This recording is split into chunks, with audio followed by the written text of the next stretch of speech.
বাংলাদেশের দক্ষিণাঞ্চল উপকূলীয় জনপদ পাথরঘাটা তার এই প্রাকৃতিক সৌন্দর্যের পাশাপাশি দেশের অন্যতম বৃহৎ পাইকারি মাছের বাজারের জন্য সুপরিচিত।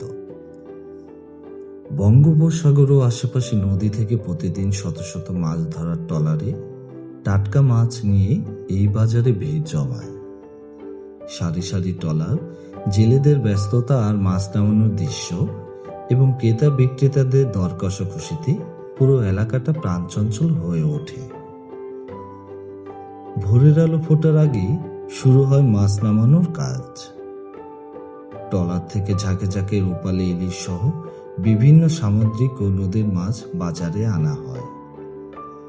এরপর চলে মাছ বাছাই, ওজন, নিলাম ও পাইকারি বিক্রির কার্যক্রম।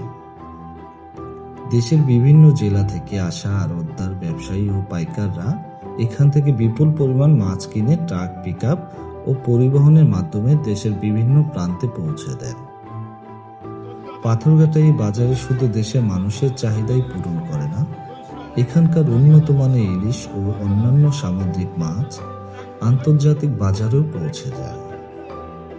মানসম্মত সংরক্ষণ, প্যাকেজিং ও রপ্তানির মাধ্যমে দেশের বৈদেশিক মুদ্রা অর্জনও এই বাজারের গুরুত্বপূর্ণ ভূমিকা রাখে।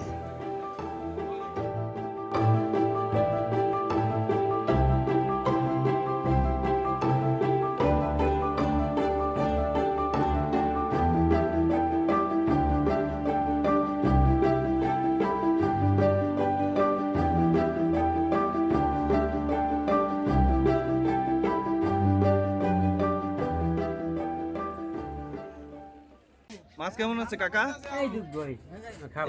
এইগুলাই না? মাছ কেমন পাইছেন?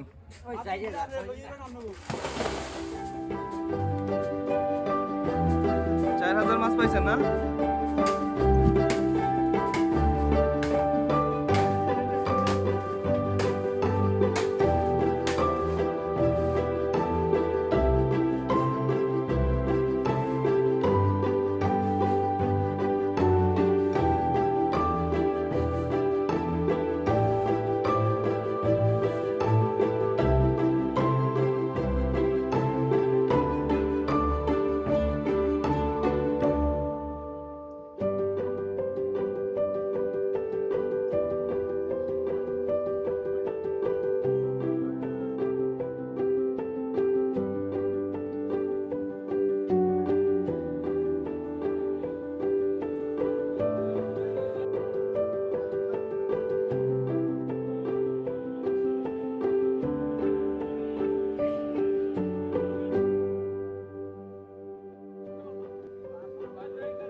আমরা যাই যখন তখন 12 দিন 15 দিন লেট করে যাই, কারণ মাছ তো নাই।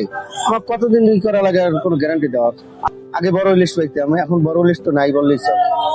আচ্ছা, একটা বড়ে যদি 3 লাখ টাকার বাজার নিয়ে যায়, তা কথায় আগে 30,000 বিক্রি করে, কথায় 2 লাখ বিক্রি করে, কথায় 3 লাখ বিক্রি করে। এইভাবে কিছু জানলে আসতে তারা খাইয়ে পরিয়ে থাকতে পারতেছে না, চালান নিয়ে আসতে পারতেছে না। এই ট্রলিং জাতীয় যে গুলো আছে ওগুলা টাইম নিয়ে ওইগুলা মাছের ডিম, গুড়া মাছ ওগুলো মারিয়ে নষ্ট করে ফেলায়, যার কারণে মাছ সাগরে নেই। সকল জাতীয় মাছের ডিম মারিয়ে ফেলায় এবং পোনা পানি সব মারিয়ে ফেলায়, যেটা না দেখাইলে বোঝানো যায় না, দেখাইলে বোঝানো যেত। আর কিছু কিছু মালিক আছে দেশ ছাড়া হয়ে গেছে, আর কিছু কিছু মালিক আছে যাইবে। এবার আশায় ভাবা হয় যে একবারে নিয়ে আমি 10 লাখ টাকা কোনোদিন একদিন টিকিট পাই, আমি 10 টাকায় দিয়ে নিয়ে উঠতে পারি। কিছু মালিক আছে এরা চাই যে আমরা বেশি কিনে নিয়ে উঠতে পারি, হ্যাঁ করতে পারতে আছে না। মাঝখানে বেশি হয়েছিল, যে ট্রলিং নামে গেছে, অবৈধ ট্রলিং, গাছ ট্রলিং নামার পরে মাছ আর কমে গেছে। এখন আগের তুলনায় মাছ নাই, এই যে বড় ইলিশ গুলোকে এখন পান আপনারা? বড় রেস্টুরা ছিল এই ট্রলিং গেল আবার বন্ধ হয়ে গেছে, আবার অনেক মাছ ছিল। আচ্ছা, এই ট্রলিং এর ব্যাপারে কোনো ভাই এটার কোনো উদ্যোগ নেই? এই কিছুদিন আগে ধরছে বলে আমার সংবাদে ধরে না, এই নদী থেকে আয় যায়, ওই নদী যায় যায় অন্য জায়গায় বেছে, কিন্তু আর ওটা না, কিন্তু বেছে চলে আমরা পুষ্কলি রান্না হয়েছে না বেছে, যা যায় যায় বারা বোটলা এনে ঘর পড়ে যায় বলে, কিন্তু অফিসে খবর দিয়ে ধরে না। সব ধরনের মাছ ক্ষতি হয়ে গেছে, কোনো মাছ নাই, মাছের দেশে বিলুপ্ত হয়ে যাবে, বাংলাদেশে মাছ বিলুপ্ত হয়ে যাবে এই ট্রলিং থাকলে, গাছ ট্রলিং থাকলে।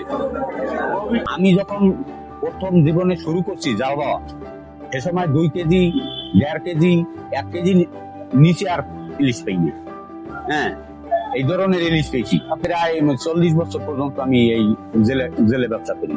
এই ট্রলারে খরচ আছে কেন?